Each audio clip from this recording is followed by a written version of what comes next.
ये इम्पोर्टेड हुकूमत की बुखलाहट है और कंजराहट है, क्योंकि इनको पता है कि अब हम किक आउट होने वाले हैं। जब मैं एक बात आपको बताना चाहता हूँ कि जुल्म जब हद से बढ़ जाता है तो मिट जाता है। आपको ये बात बावर कराता चलूँ कि जुल्म जब हद से बढ़ता है तो मिट जाता है, और ये आपके ओछे हथकंडे हम इसको नहीं मानते। इंशाल्लाह मेरा कप्तान इमरान खान आएगा और आपकी और ये आवाम इनको यहाँ से भगाए गए। आप महंगाई देख लें, आटे का देख लें, हर चीज़ का देख लें। इनकी जहानत, इनकी फ़िलासफ़री ने मेरे पूरे पाकिस्तान को मफलूट करके और बेकारी बना के रख दिया। ये ख़ुद तो बेकारी थे, इन्होंने मेरी कौम को रुला दिया है, और ये कौम की बददुआएं और ये कौम का समुंदर इनको बहा के ले जाएगा। इंशाल्लाह आप सिर्फ 2 और 3 महीने सब्र कर जाए, इलेक्शन होने दे, इलेक्शन आप करवाएंगे, आप इलेक्शन करवाएंगे। ये पाकिस्तान है, ये रियासत पाकिस्तान है, जागीर पाकिस्तान नहीं है जहां आपके कानून चलेंगे। इंशाल्लाह हम इलेक्शन करवाएंगे, 2/3 अक्सरियत से आएंगे और आवाम का समुंदर आपको यहाँ से भिगाएगा। शेख रशीद की जो लीगल पॉइंट ऑफ व्यू से गिरफ्तारी देखी जाए वो लीगल है बिल्कुल। आमद रवानगी जो रपट है वो इशफाक वड़ाई साहब ने आज मुझे खुद दिखाई है। वो जिस कंसर्न इलाके से उन्हें अरेस्ट किया गया है वहाँ पे उन्होंने उस थाने में आमद रवानगी जो रपट है, ये प्रोसीजर ये होता है कि किसी आउट ऑफ सिटी या किसी आउट ऑफ प्रोविंस में जब जाते हैं तो वहाँ पे जाके वो आमद रवानगी एक रपट जो है वो लाजमी उन्होंने तहरीर करनी होती है कंसर्न थाने में, तो वो उन्होंने की है।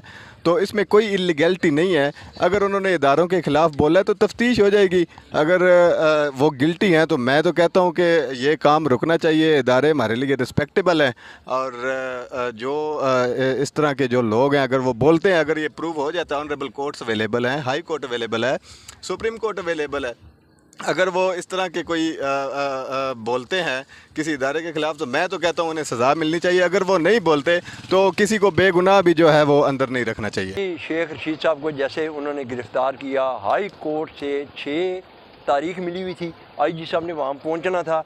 इन्होंने हाई कोर्ट की वायलेशन की है और कोई कोर्ट इनके आगे कोर्टें शोटें कोई ऐसा मामला नहीं है। ये ऐसे काम कर रहे हैं कि जैसे ये इंडिया से आए हुए हैं, लेकिन ऐसा काम नहीं करना चाहिए। शेख रशीद वाहिद ऐसा पॉलिटिशियन है कि ये 40 साल से ये सियासतदान है, इसके साथ ऐसा मामला नहीं करना चाहिए। ये साबिक़ा वज़ीर दाखिला है, कम अज़ कम जैसे उसको आज लेके आए, जैसे पेश किया गया, मेरे ख्याल के मुताबिक ये ऐसा कभी नहीं होना चाहिए। देखें, कल आप भी इंतज़ार करें, कल ये वक्त आप में भी आ सकता है। आप वो काम करें जो काम आप कल बर्दाश्त कर सकें।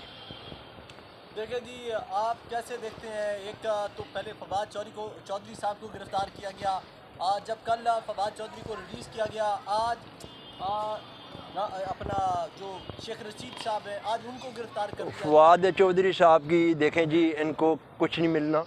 इन्होंने शेख साहब की बेली के ऊपर हाथ डाला, आगे ज़िमनी इलेक्शन आ रहे हैं, सिर्फ़ और सिर्फ इनका मतलब यही है कि ये अपना कागजात नामज़दगी को जमा ना करवा सकें।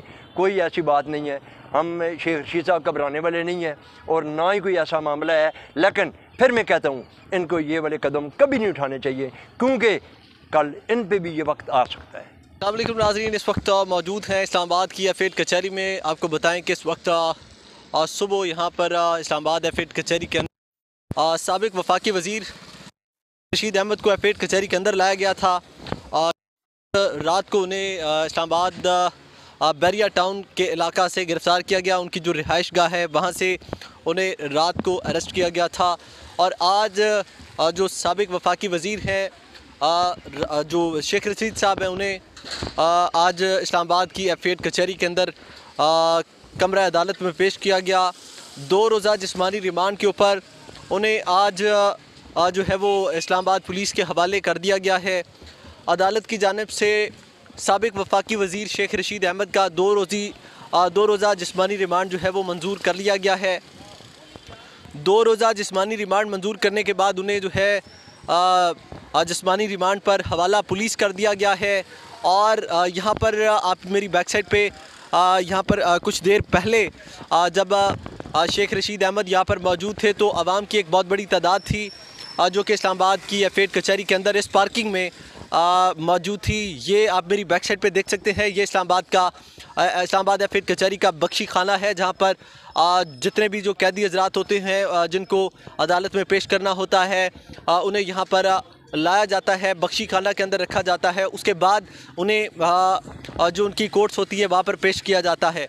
आपको बताएं कि साबिक वफाकी वज़ीर को पॉलीक्लिनिक हॉस्पिटल इलाज करवाने के बाद जो है यहाँ पर लाया गया था। इस जो आपको बख्शी खाना मेरी बैक साइड पे दिखाई दे रहा है, इस बख्शी खाने के बीच में साबिक वफाकी वज़ीर शेख रशीद अहमद को लाया गया था, यहाँ पर रखा गया। उसके बाद उन्हें मुअज़्ज़ज़ अदालत कमरे अदालत में पेश किया गया और जब आज उनका जो है वो 2 रोज़ा जिस्मानी रिमांड जो है वो अदालत की जानिब से फ़ैसला सुनाया गया है। 2 रोज़ा जिस्मानी रिमांड का फ़ैसला देकर हवाला पुलिस कर दिया गया है। अब आइंदा समाअत जो है वो हफ्ते के रोज़ होगी।